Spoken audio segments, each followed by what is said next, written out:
கர்த்தராகிய இயேசு கிறிஸ்து நாமத்திலே உங்கள் அனைவருக்கும் வாழ்த்துக்கள். இந்த நாளிலும் கூட அற்புதர் இயேசுவின் நாமத்திலே உங்கள் அனைவருக்கும் வாழ்த்துக்கள். இந்த நாளுக்கு உண்டான ஒரு உயிருள்ள வார்த்தை உபாகமம் 33:27. அநாதி தேவனே உனக்கு அடைக்கலம், அவர் நித்திய புயங்கள் உனக்கு ஆதாரம். அநாதி தேவனே உனக்கு அடைக்கலம், அவர் நித்திய புயங்கள் உனக்கு ஆதாரம். அன்பார்ந்தவர்களே, அநாதி தேவனே நமக்கு அடைக்கலம், அவருடைய நித்திய புயங்கள் நமக்கு ஆதாரம். அன்பார்ந்தவர்களே, நம்முடைய வாழ்க்கையை ஓட்டுவது நம்மளுக்கு முன்னும் பின்னும் கர்த்தரை முன்னால் வச்சு தான் எந்த ஒரு காரியத்தை நாம் என்ன செய்ய வேண்டும் பார்த்துக்கொள்ளுக்கு. ஏன்னா அவர் தான் எல்லா காரியத்திலையுமே நம்மளுக்கு அடைக்கலம் கொடுக்குறவர்.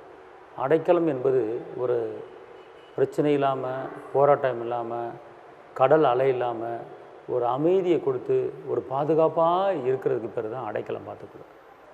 அப்போ இன்றைக்கி நம்மளுக்கு அடைக்கலம் யாருன்னு கேட்டால் நம்முடைய கர்த்தர் தான், நம்முடைய தகப்பன் தான். இப்போ பிள்ளைகளை திருமணம் முடித்து கொடுத்துட்டு அவங்க கஷ்டப்பட்டுக்கிட்டு வேதனைப்பட்டுக்கிட்டு ஒரு குடிகார மருமகன் இருந்துட்டு சண்டையோ போட்டுக்கிட்டு இருந்தாங்கன்னா அப்போ அவங்களுக்கு ஒரு அடைக்கலம் இல்லை. குடும்பத்தில் ஒரு நிம்மதி இல்லாமல் சமாதானம் இல்லை இருந்தாங்கன்னா அவங்களுக்கு ஒரு அடைக்கலம் இல்லை பார்த்துக்கணும். ஆனால் இன்றைக்கி கர்த்தரை நீங்கள் சார்ந்து கர்த்தரை பிடித்து கொண்டு நீங்கள் அவரை நம்பி கொண்டு இருக்கும்போது கர்த்தர் சொல்கிறார், நான் தான் உங்களுக்கு அடைக்கலாம் அப்படிங்கிறார். அவர் நித்திய புயங்கள் உங்களுக்கு ஆதாரம்.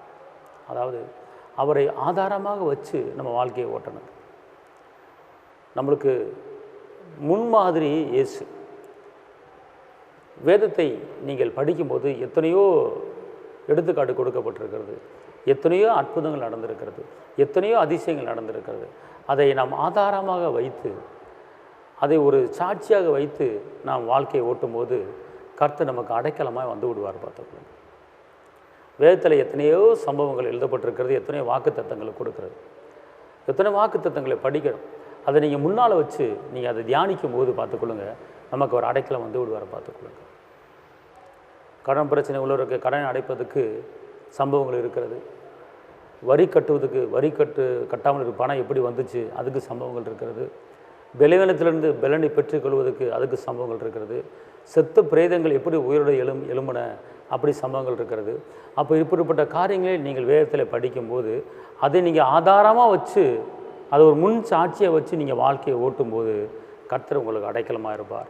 எந்த ஒரு பிரச்சனையும் வராது. இந்த நாளிலே அவர் உங்களை அடைக்கலமாக இருக்கிறார். அவர் உங்களை கைவிட மாட்டார். தைரியமாக இருங்க. நான் உங்களுக்காக ஜெபிக்கிறேன். தகப்பனை இயேசப்பாவை நன்றியோடு துதிக்கிறேன், ஸ்தோத்திரிக்கிறேன்.